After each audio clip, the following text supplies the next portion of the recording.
Welcome to Rising Tide Startups, where we chat with startup founders and solopreneurs just like you from all over the globe. During our chat today, picture yourself starting your own startup journey. If our guests can do it, you can too.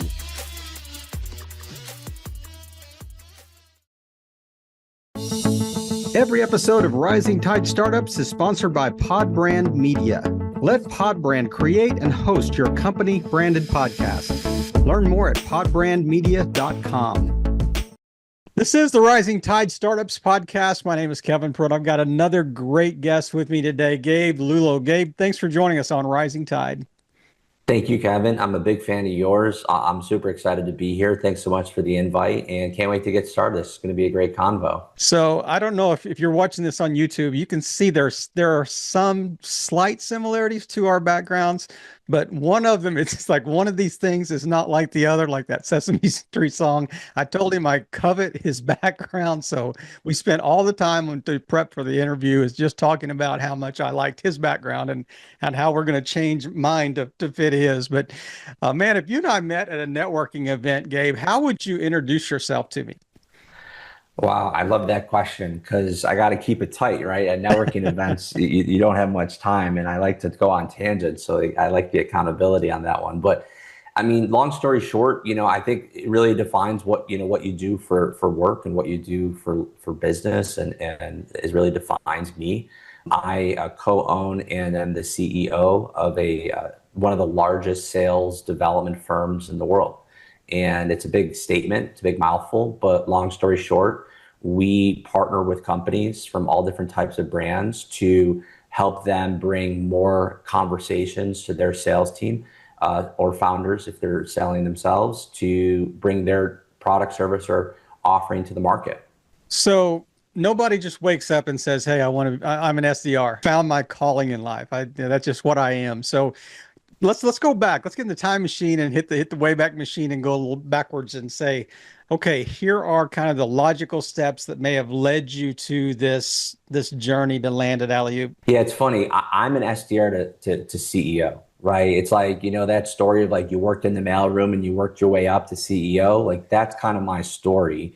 But I started off not in this mailroom, but more in the bullpen as an SDR, as an appointment setter. I went to school. And right before 9/11 hit, I was doing internships in New York City. I thought I wanted to be a stockbroker.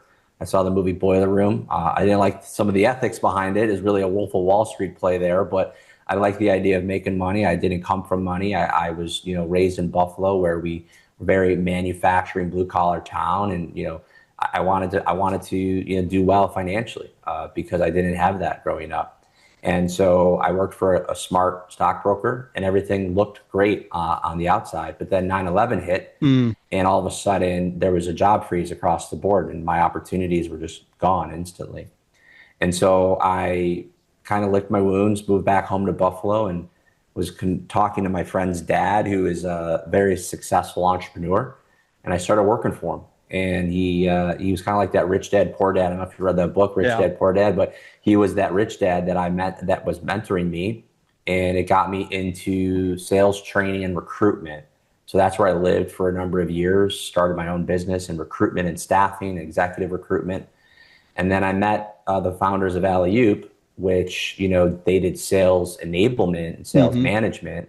And then we all came together and said, you know what, there's a role here that's really hot right now, and that's the SDR role. And we attract some great clients, and kind of like the rest is history from there. But that's where I started. Let's just act like we're all about, third grade level here on the entrepreneurial scale. What defines SDR from the broader sales and marketing kind of like a world?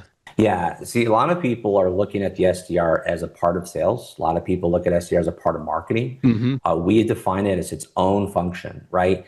I'm a car guy, I'm a motorcycle guy. So you look at it like the assembly line, and you got, marketing is the top of your assembly line, and then the leads go to sales. Well, they figured out a few years ago that maybe it doesn't make sense for our sellers to spend 80% of their day prospecting all day long. Yep. We want high paid, subject matter experts selling, doing demos, closing deals, writing proposals, negotiating contracts, and not being bogged down by the ebbs and flows of prospecting and cold calling, because it was never consistent. So they just added another step in the assembly line, right, or the funnel. And sales development now sits between marketing and sales. It's really its own beast, and it needs to be treated that way or it won't work. Mm-hmm. And so marketing, creates interest, creates demand, creates inbound. Sales development does outbound and qualification of those leads, and then pass the baton, right, to the sellers, who then run it across the finish line and pass it to client success. So Yeah. that's just another piece in that sales journey. And that's what sales development looks like for us. I love the way you kind of framed that and, broke it down into like really understandable pieces of kind of the formula or the steps in the process. But I heard you mention on another interview that you had done that I was listening to, you were talking about, phone sales or just using the phone, prospecting, lead Yeah. gen, whatever. You said it's more difficult now. And I don't remember the exact context that you were talking about, but it kind of resonated with me when you said that said, I hate getting calls and they're even identified on your phone now, spam, potential spam, Sure.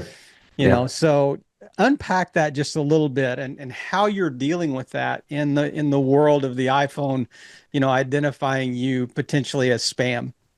Yeah, absolutely. Our whole mantra is the two C's, and we call it calls and content. Email right now is really, really, really difficult, right? Sending cold email is Mm-hmm. really not something that people are excited about. It's very, very low percentages of conversions, and it's just more of a spam cannon.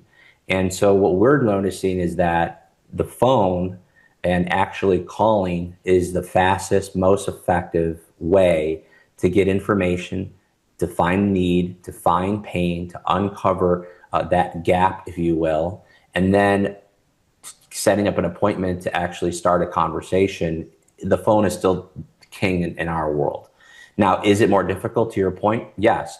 A lot of people are picking up the phone less than they were before because they have tools and technologies to screen that. Mm-hmm. But if you do it the way where we prescribe, where it's not just a AI dialer spraying and praying Right. Yeah. everybody, but you have a strategic, authentic human interaction with somebody, it does get people to move into action the fastest way. So we find that generating leads, and we make 11 million cold calls a year. So we're very, very much double down on that. But we find that it's the best way to generate a business to business conversation Mm-hmm. still in 2025.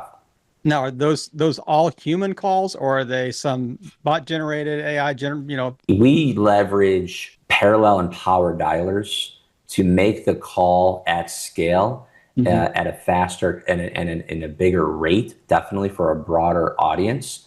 But once the call is definitely generated and connected, a real human is on the other line interacting with that prospect in real time. And it's not an AI bot or anything Right. like that.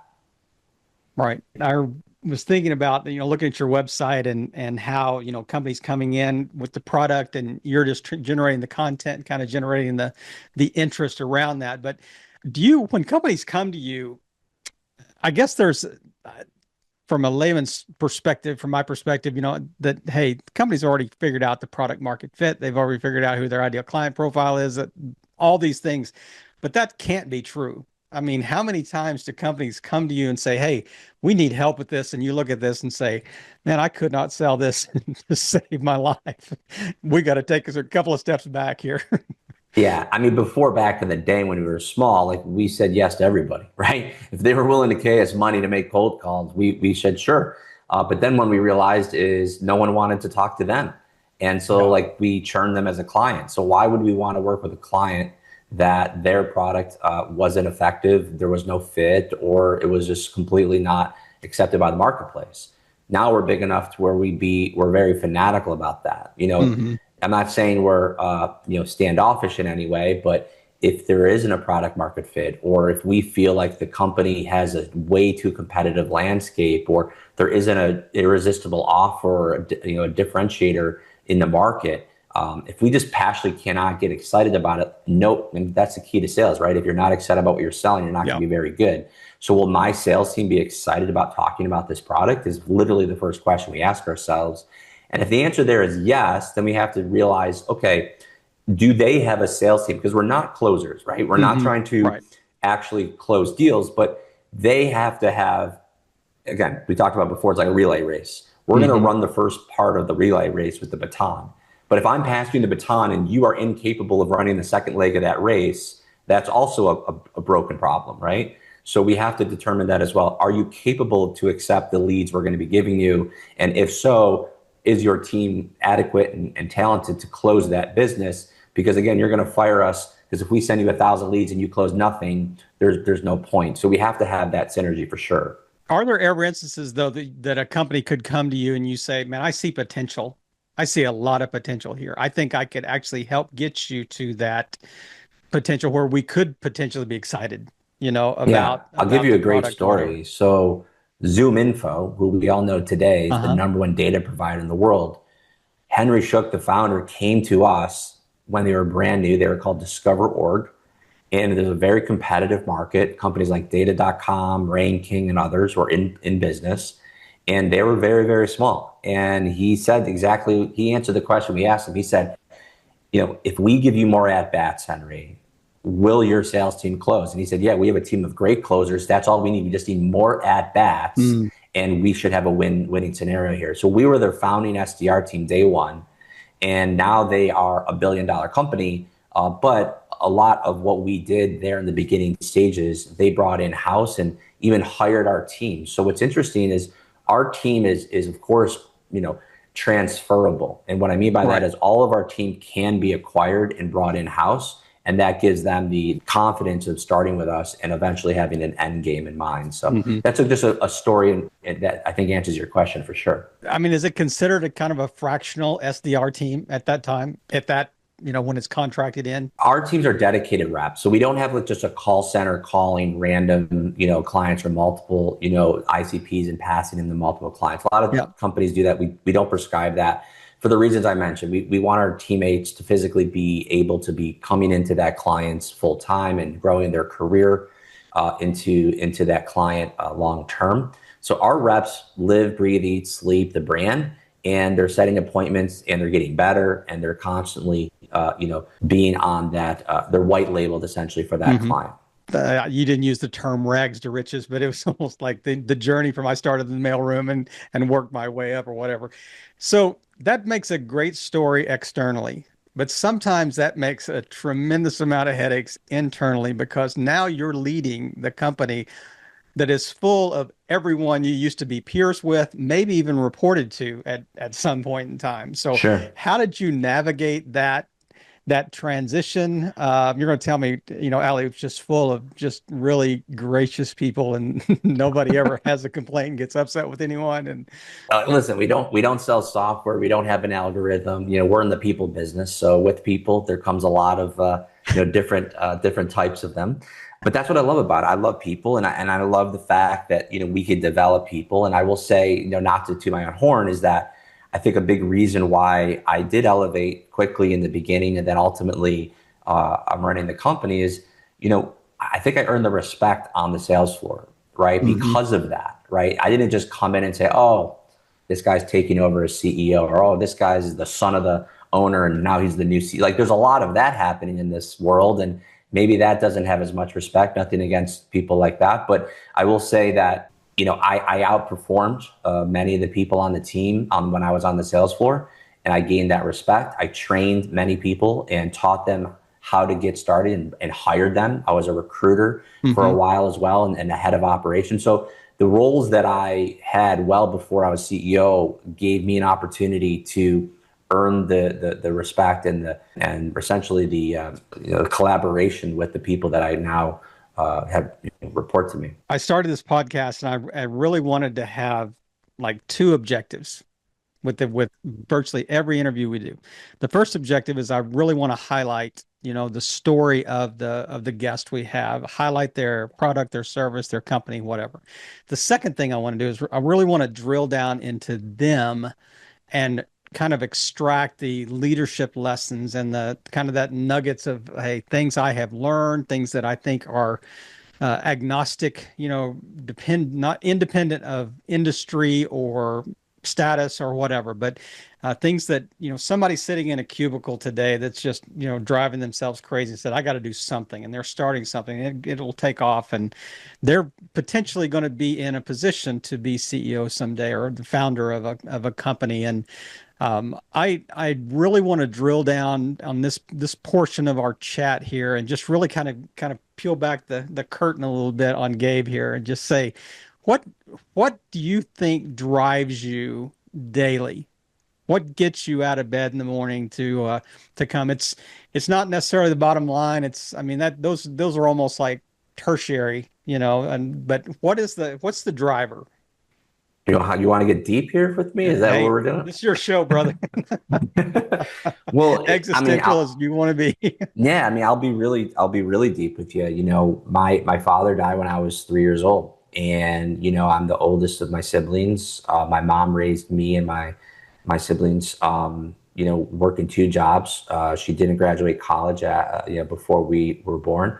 I saw her go through putting herself through school and then ultimately becoming a teacher. Mm, And teachers are, I think, some of the hardest working people in the yep. world and highly underpaid. So Highly underpaid. again, yeah, the economics wasn't there for us. So there was definitely tragedy. And my dad, died suddenly, unannounced. So this was, a tragic moment in my life, and it really defined my way of how I look at success. Now I'm a dad now. I'm a husband now. I have family that I support, and that is absolutely my driver. Is that I wanted to make sure that I never wanted for anything, they never wanted for anything, and that's how I drive myself every day. And I think the biggest thing, to your point, is in sales, you don't go to school for sales.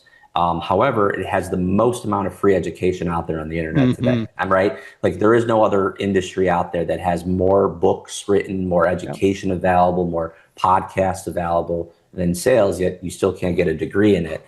And in our world, what we do is hard. Hmm. Sales is hard. Now, I don't have calluses on my hands. I've never broken a bone.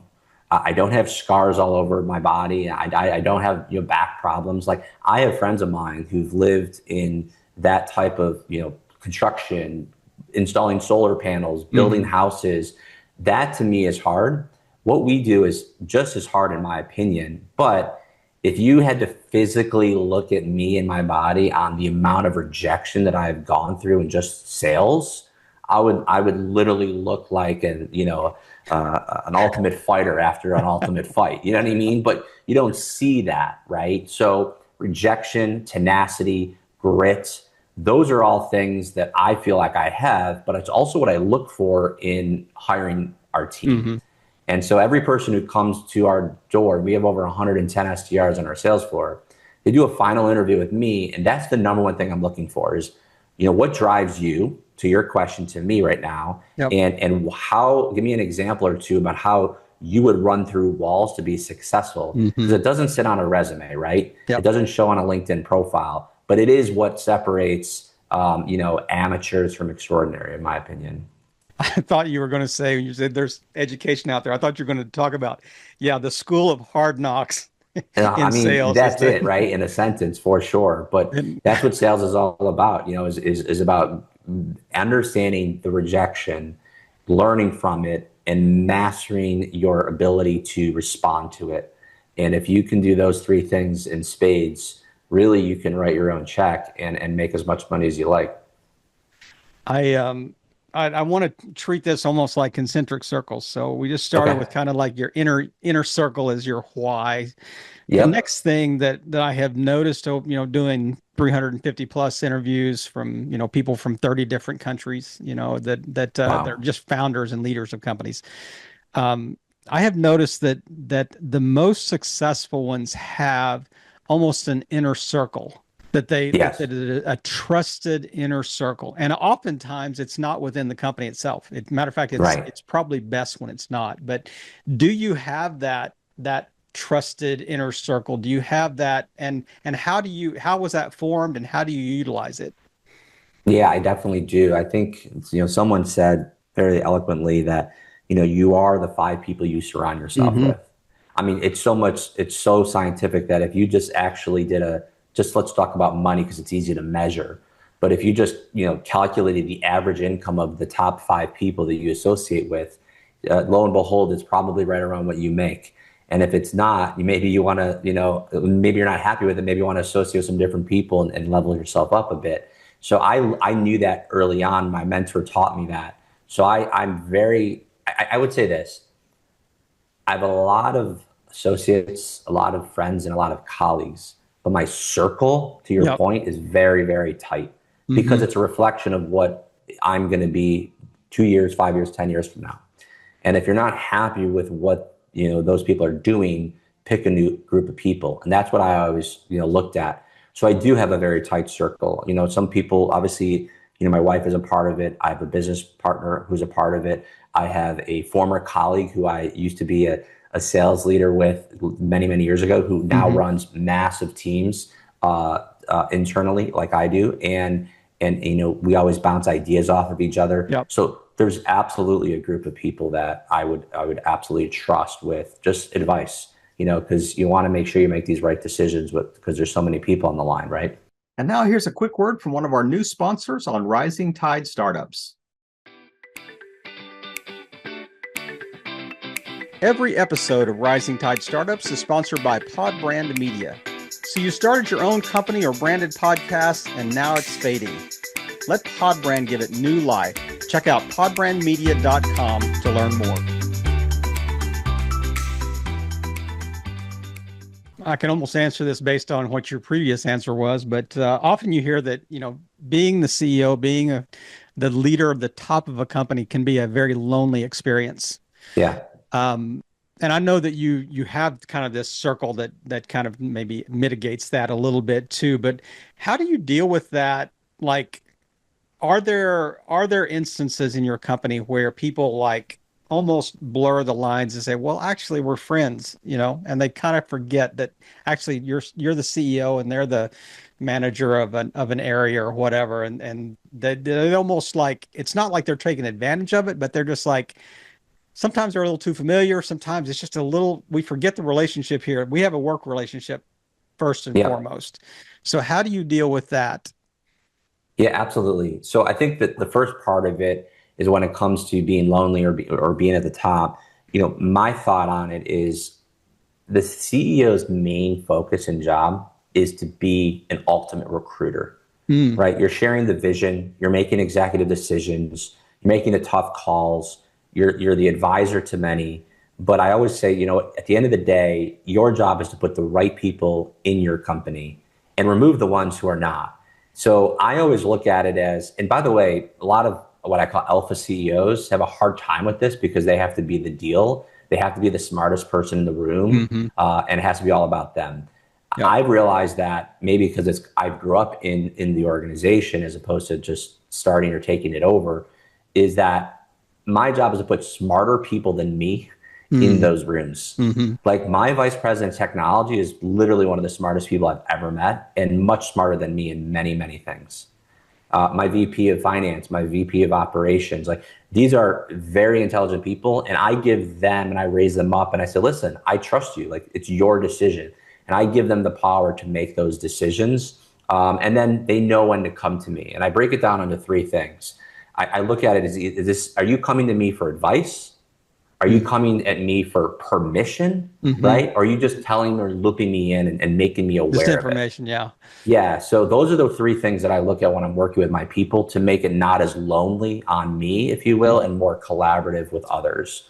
And then your second part of the question about being casual, I'm friends with many. We actually have some people in here who are siblings or literally family working in the company. Hmm. So we've created a culture where we have team camaraderie, we have a lot of fun, and we absolutely know each other's kids and we know each other's husbands or wives' names, and we're collaborative. But at the end of the day, they know that hey, we have a job to do. Yep. At the end of this is a responsibility, and we need to always be focused on what drives the company before any relationship we have. I would sense that just talking to you, in this interview, that there probably is a pretty clear distinction that says, at the end of the day, people do understand the lines. That I don't care how familiar we are, you still understand the lines of supervision, the lines of protocol, within the company. And then when decisions have to be made, they certainly will be made, in the best interest of the company. Yeah. I mean, sometimes when we're like, where our teams are coming together, we're trying to come up with, I'm more democratic. Like, let's vote on this. Hmm. But at the end of the day, my vote counts as twice, and I'm definitely the tiebreaker. You know what I Yeah, mean? exactly. So like, that's how I lay it out. Like, I want to Yep. hear everyone's opinion. Let's take a vote on it. But if it's a tiebreaker, I'm the tiebreaker. And Hmm. sometimes my vote counts twice, right? Yeah. Because maybe I've been doing this 3 years, 5 years, 10 years longer than you. So, but yeah, I want to hear everyone's input because again, those about being those smart people in the room, like that's where those ideas come out. That's where those best ideas come from. And I want people to challenge me and push back and Hmm. say, no, I don't think that's a good idea. At the end of the day, they know that they can do that. And most of the time, they're right. And it makes me look at something from a different perspective. And we love testing everything. That's Hmm. great. Let's do both and test it out. Yep. And let's see what works at the end. And if I'm wrong, I'll be the first one to admit it. So I think that's how you have to lead your team. Yeah, I love that. But I mean, ultimately, you may get two votes, but you also bear the responsibility of the Yeah, outcome. exactly. So, Yeah. At the end of the day, the buck stops with me, right? So if the decision is wrong, it's my responsibility. But like I said, putting and trusting the right people, I think will always get you in a good track to run on. heavy is the head that wears the crown. I want to get a T-shirt, a bumper sticker that says that. But Yeah, that would be good. I'm curious. Go back to when you were like teenager, 15, 16 years old. Okay. What did you think you were going to be? So I've always wanted to be an entrepreneur. Like it's a weird story, but if you see down here, you see juggling pins and machetes. I actually was a professional juggler when I was younger. And I know that's the weirdest story in the world, but I wanted to go to clown school and like actually juggle and be a competitive juggler. And I made a lot of money when I was a kid. I was 16 years old and I would do like big events and it was fun and it was interesting. My mom's like, no, you're not doing that. And so she's like, you're going to business school. And I said, okay. But, my grandfather was an entrepreneur. After my dad passed away, he really stepped in and took a big interest in me as a kid. And, watching his success in business, it was more like, real estate and restaurants type of thing. Hmm. So a lot different than what we do today, but definitely saw a lot of grit and entrepreneurship from him. And that definitely rubbed off and made me want to, get into business at an early age. I think back when every time I ask that question, I'm kind of thinking in my own mind, well, what was I thinking, when I was 15 or 16? Yeah. I'm thinking I was schlepping candy bars and newspapers in my neighborhood. So I Yeah. think there is an entrepreneurial gene in there somewhere. So I Well, it's think, funny. When I was 11, here's a funny story. I was 11 years old, and there was this fundraiser. My local aquarium needed funding, so they said all the schools out there, if we can sell T-shirts, the kids could sell T-shirts. We can raise some money to save, one of the local aquariums. And I remember like it was yesterday, and everyone got like 10 T-shirts to go sell and like a month to go do it. Well, after day two, I came back to the teacher. I said, I need more T-shirts. And they were blown away. And then after day three, I'm like, okay, I need more T-shirts. I mean, I got my uncle to buy like 22 shirts just himself. And I'm telling you, this shirt was like screen printed. It was horrible. Like it looked like a whale, but it probably was a manatee. Like I had no idea. It was horrible. He probably used it as a rag to wash his car. But I convinced him to buy 22 $20 shirts, back then. That was a big investment. So I figured out I can sell. And I'm yeah, like, holy cow, my words, my mouth makes me money. Like all my friends, colleagues at the time, like, my family, they had to like physically lift heavy things to make money. They had to go to a restaurant and smell like fish at the end of the night and come home at 3 a.m. to make money. I just had to talk and make money. This is amazing. And so that was me as a kid. you cracked the code early. Yeah. Definitely cracked the code early. I love it.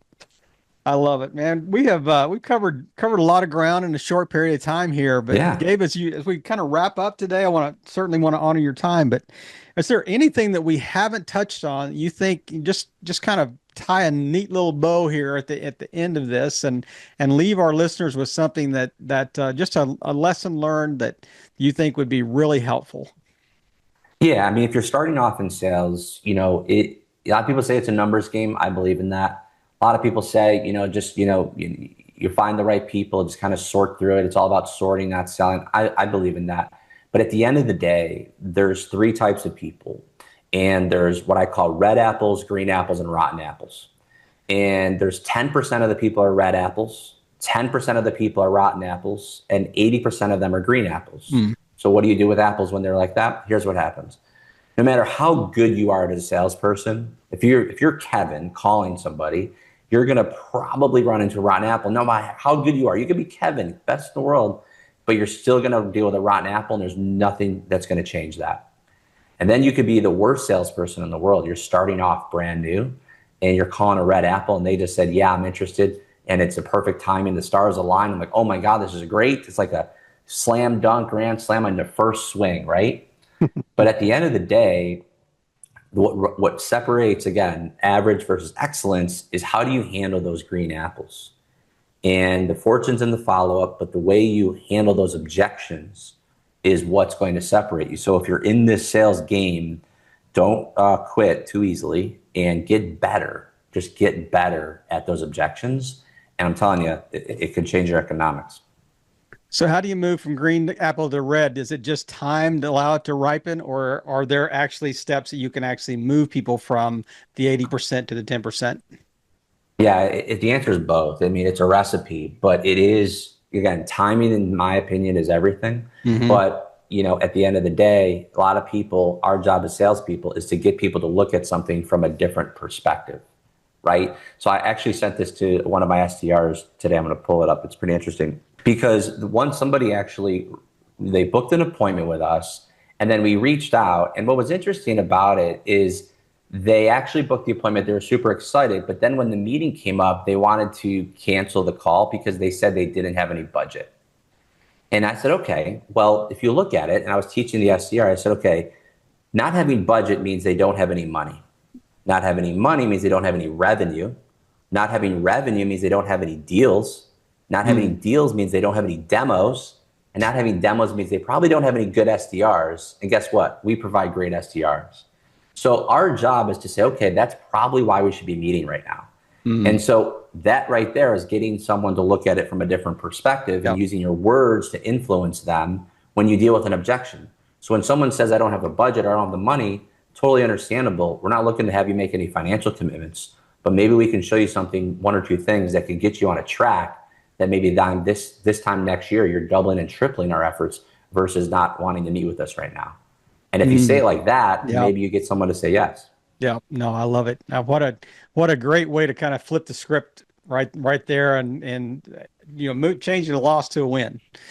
Exactly. Love it. And I know there are other instances where you've had to kind of walk through that and just learn through like the proverbial school of hard knocks on how to do that and do that well. But Gabe, it has been a true pleasure to chat with you today. I love the story. I love just the practicality of the things that we got a chance to chat about today, and how you have just taken time to share your story and share just learnings, and I think the gold nuggets that we do want to, find along this journey, and for just playing your part in helping all boats rise in a rising tide.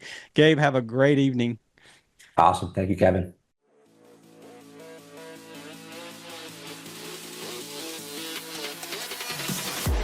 We hope you heard some great takeaways and are now ready to take action yourself. As always, thank you for listening and helping all boats rise in a rising tide.